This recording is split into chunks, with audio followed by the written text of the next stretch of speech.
সালাত আপনি আদায় করেন, কিন্তু হুঁশ থাকা পর্যন্ত, মরা পর্যন্ত পড়তে হবে, তাই না? না ছাড় আছে একদিনেরও?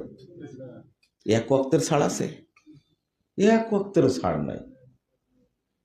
হুঁশ আছে, সালাতের ওয়াক্ত হয়েছে, সালাত আপনাকে পড়তেই হবে।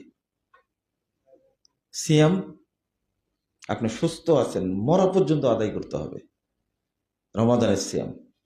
জাকাত অর্থ যতদিন আছে ততদিন দিতে হবে।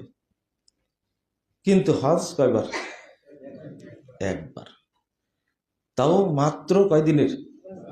5 দিনের। অনেক ভাই গেছে, 6 তারিখে গেছে, 7 তারিখে রাত্রিতে মিনে চলে গেছে। আবার ওই ভাই 12 তারিখে পাথর মেরে রাত্রির ফ্লাইটে বাংলাদেশে চলে আসছে। এরকম হয়েছে। কিন্তু কিভাবে সম্ভব? মানে অবস্থাটা এত একটা গুরুত্বপূর্ণ ইবাদত,